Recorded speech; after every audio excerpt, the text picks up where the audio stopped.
you're a big follower of the psychology of the markets, but also of obviously traders. And tell us a bit about how important psychology is in the markets. It is essential, and people don't think about this, you know. And again, going back to 2000, for instance, when you had the dot-com bubble and you had basically everybody wanted to buy dot-com.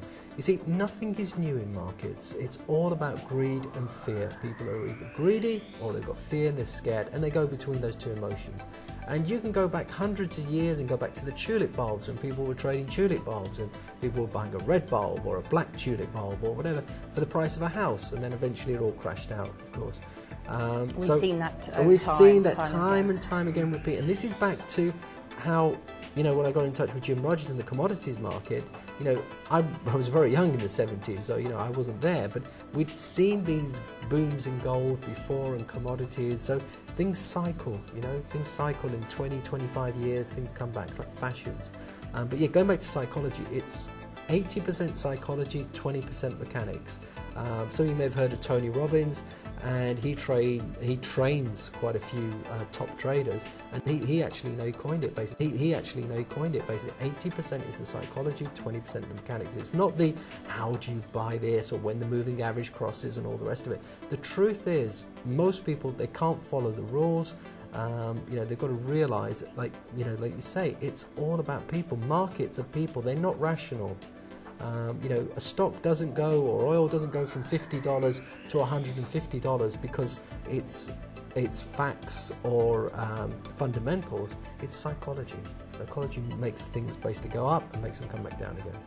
And does your course cover, you know, the psychology of perhaps something like overtrading, you know, in terms of placing stops, the greed and fear linked to overtrading? Yeah. Do you cover that? The big mistake today that people make, they think now with all this technology and fast internet, you know, it's interesting, Chelsea, what's happened now, internet is so fast, you've got 10 meg broadband, 20 meg broadband, whatever, but traders have become worse. Traders are worse now than they were 10, 15 years ago. Is that because there's too much information available? Too much. It's information overload. They can overtrade. They've got their blackberries. They've got, and you've got to remember, brokerages, it's in their interest to make people trade because that's how they make their money. So you see all these new apps that are coming out that you can trade on your phone and what have you, but people are overtrading. And what they need to do is come back a little bit and hone back in and realise it's real money, and that, of course, is what we go through the course. Sometimes less is more. So how is your system different to perhaps other systems out there on the market or other traders doing, you know, in a similar field? How's yours different? Well, the fact that, because I know it's obviously been very successful. Why is that? Yeah, Why well, the fact is that, one, I actually give support. You know, this system's been around for 11, 12 years. Most systems don't last 11, 12 months. You know, most things that come out, the guy takes your money, he'll run within a year. Or they'll come out with a new system, they'll keep changing it. There are very few people that actually teach people to trade and actually trade themselves. There's various places that are just teaching companies and they make all their money from selling seminars, and every week they're doing a seminar. I don't do that. You know, I've done one seminar in the last 2.5 years, so, you know... And you don't give interviews, and that's why we're very lucky to have you here today. At the end of the day, yeah, I get a lot of people say, oh, can we interview this, or can we have you comment on this? And occasionally I will, but on the whole, you know, I'll say, no, it's okay, thanks. So I'm not a big publicity person, so I don't live in the UK anymore, and live a fairly quiet life. And actually brings me on to my next point, which is you don't live in the UK, you live in, obviously, Mallorca. Yeah. Does this mean that you can trade from anywhere in the world? Absolutely. If somebody's, you know, watching this and thinks, you know, is this a business I can set up from home? Can they do it from anywhere in the world? Absolutely, anywhere in the world, as long as you've got a basic internet connection. Doesn't even have to be a super fast internet connection. You're in business, you can trade. And the other thing, you can trade at a time that suits you. As I've already said, we've got 109 countries. People have got customers in 109 countries. So that's, you know, that's a lot of countries and a lot of different time zones. For instance, Jim Rogers, he's based in Singapore, so his time is totally different. He's on tomorrow, you know, when we're in the afternoon. So yeah, any place in the world you can trade markets just with a basic internet connection. Doesn't matter, you know, as long as you've got 15-20 minutes a day, probably, you know, tops, either in the morning or afternoon, that's plenty of time. But yeah, you can absolutely be anywhere. Brilliant. Yeah. So why has your system been so successful? You personally, you've made it over 25 years, time and time again, you're proving the results, you're making a profit. I think the system, because it makes money from markets going up and down, it adapts in that it follows trends. For instance, just recently we made a lot of money from the cotton market, Now, if you'd said to me 3-4 years ago, you're going to make money out of cotton, I said, what are you talking about? But the system will come up, and with these new trades and new trends, and next year, you know, it could be the pork bellies market, it could be something different. There's always, you know, there's evolving. But the main thing is, you know, that I actually do teach what I do myself. It's not that I write something that I'm not doing. It's something that I do myself, and obviously, you know, I'm passionate about it. Passionate about teaching others as well? Yeah, of course. You know, people say, oh, you do it for the money. And I'll be honest, I don't make a lot of money out of teaching markets. You know, I make far much more out of trading markets and other business interests. But it's something, you know, pass on some skills. And the other thing that people have said to me in the past about your methods of trading is that you don't need to be there stuck to a screen all day with a Reuters pager in your hand 24 hours a day.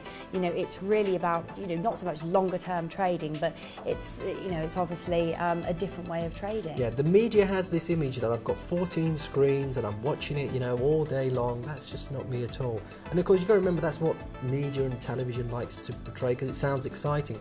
If you look to my average day, it looked quite boring, but what's not boring is the amount of money that you can make in the markets. So strip away this idea that you've got to be watching all these screens and catching every move and every point. That's not the way I make money.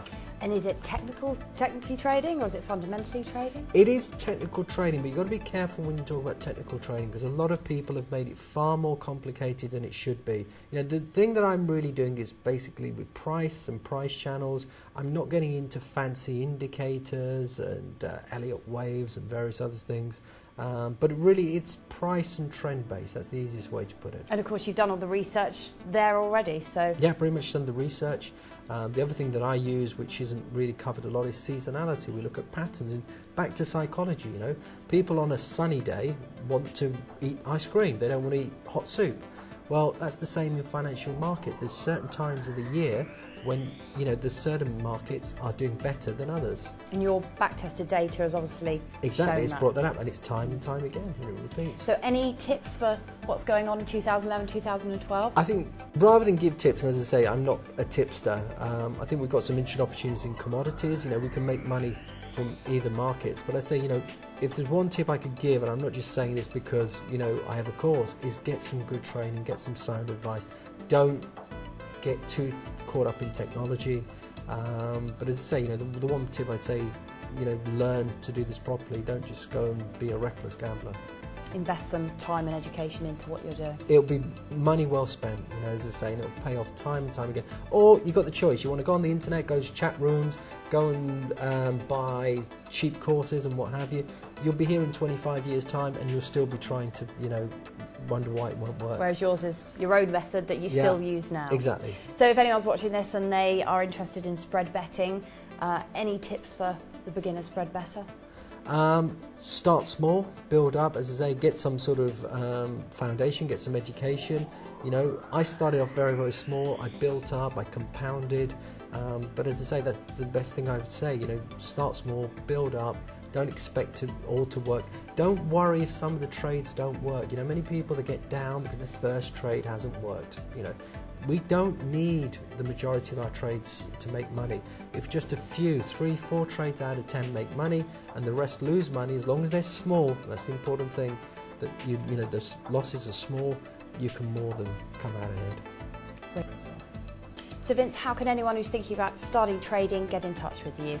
The best way to get in touch is go to the internet and go to fintrader.net, fintrader.net. Thank you very much, Vince. So you've heard it all there from the man himself, the legendary trader Vince Stanzione.